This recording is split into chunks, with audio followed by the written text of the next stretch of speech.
জুলাইকে সম্মান করলেই 24 থাকলেই 26 হবে, নইলে 26-এর অস্তিত্ব থাকে না। 24-কে অমান্য অগ্রাহ্য করে পাশ কাটিয়ে 26 এই জাতির জন্য কোনো সুখবর নয়।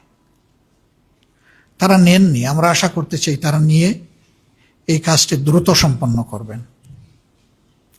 তাহলে 24-এর এত জীবনদান, এত শাহাদাত, এত পঙ্গুত্ব, এত আহত, তার সার্থকতা পাবে। মনে রাখবেন যে এটা বাংলাদেশে যারা ভোট প্রয়োগ করেছেন তাদের 69% মানুষের পক্ষে রায় দিয়েছে। এটাকে অগ্রাহ্য করার কোনো সুযোগ নেই। আমরা এর পক্ষে ভূমিকা রেখে যাব এবং আমরা চাইব যে 4টি বিষয়ে গণভোটে দেওয়া হয়েছিল তার সবগুলি হুবহু গ্রহণ করা হোক, বাস্তবায়ন করা হোক। আমাদের পক্ষ থেকে এই বিষয়ে সর্বাত্মক সহযোগিতা থাকবে ইনশাল্লাহ। বাকি অধিবেশন শুরু হলে আরো যে সমস্ত বিষয় প্রসঙ্গক্রমে আসবে এই বিষয়গুলো নিয়ে আমরা আলোচনা করেছি এবং আমরা এটা স্থির করেছি যে আমরা অবশ্যই অপ্রাসঙ্গিক কোনো ভূমিকা রাখবো না, আমরা প্রাসঙ্গিক ভূমিকা রাখব। আমরা আগেই বলেছি বিরোধিতার জন্য বিরোধিতা নয়, সহযোগিতা করতে হলে সেটা দেশ এবং মানুষের জন্য, আর বিরোধিতাও করতে হলে দেশ এবং মানুষের অধিকারের জন্য। এ লড়াই ইনশাআল্লাহ আমরা সংসদে করব, প্রয়োজনে এই লড়াই রাজপথেও হবে। এটা গণতন্ত্রের সৌন্দর্য। আমরা এই সমস্ত বিষয় নিয়ে হুটহাট করে আদালতে যাওয়াটা আমরা সহজে দেখব না, কিন্তু একান্ত বাধ্য না হলে। আমরা যদি একান্ত বাধ্য হই তাহলে হয়তো আমরা আদালতের আশ্রয় নিতে পারি কোনো কোনো বিষয়ে। তা আমরা প্রথমে এগুলা প্রেডিক্ট করতে চাই না।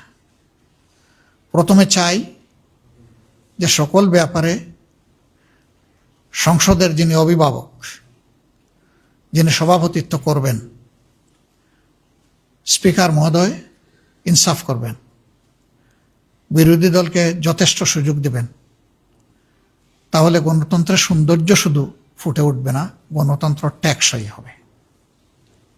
যে গণতন্ত্রটা এখনো বাংলাদেশ পায়নি, আমরা প্রত্যাশা করতে চাই এই ত্রয়োদশ সংসদের মাধ্যমে সেটা যেন বাংলাদেশ পায়।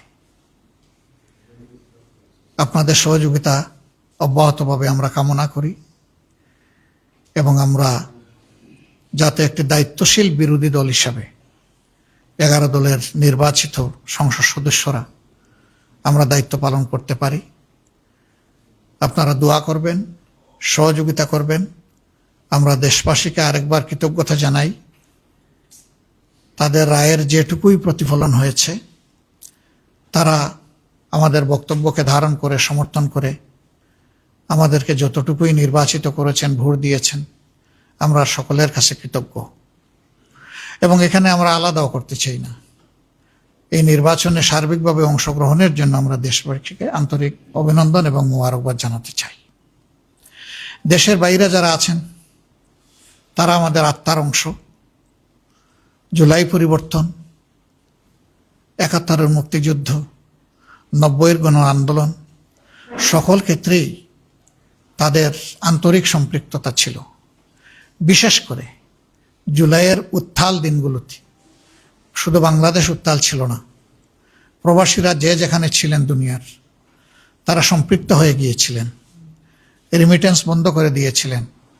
রাস্তায় বিভিন্ন দেশ আছে যেখানে নেমে মিছিল করা যায় না, তারা এগুলা ভুলে গিয়ে দেশের পক্ষে মিছিল করেছেন, কারাগারে নিক্ষেপ হয়েছেন, তাদের উপর শাস্তি আরোপ করা হয়েছে।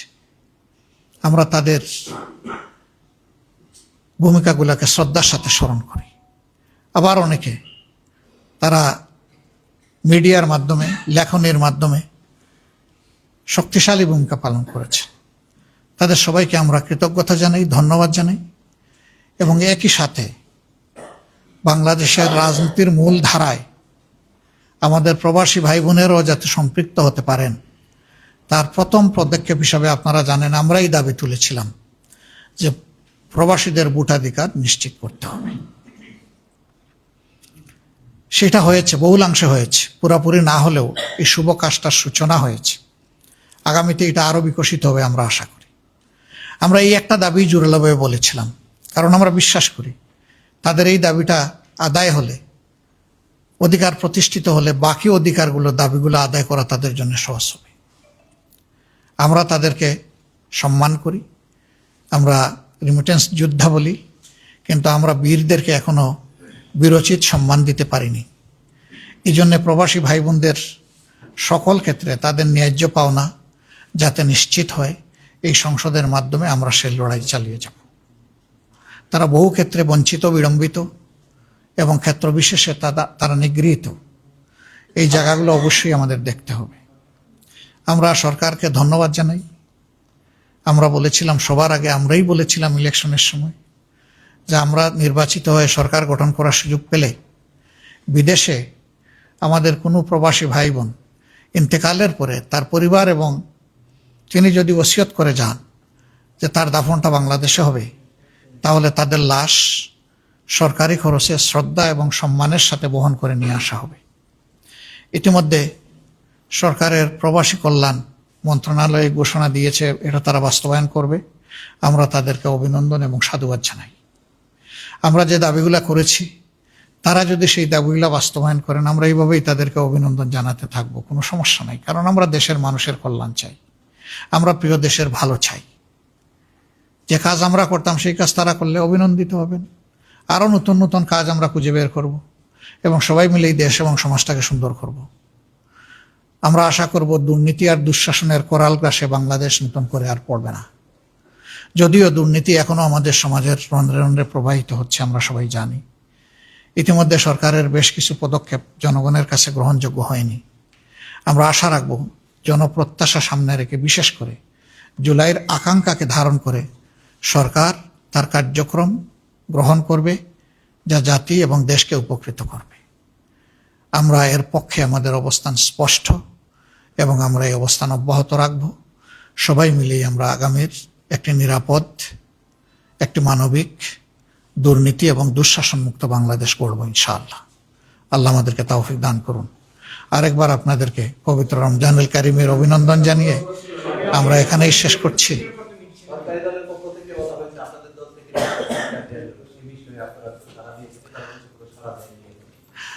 হ্যাঁ, তারা নন অফিসিয়ালি আমাদের সাথে যোগাযোগ করেছেন, কথা বলেছেন, আমরা তাদেরকে ধন্যবাদ জানাই।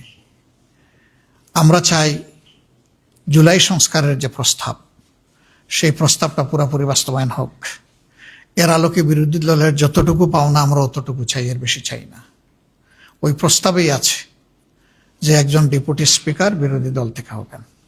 আমরা খণ্ডিতভাবে এটা চাচ্ছি না।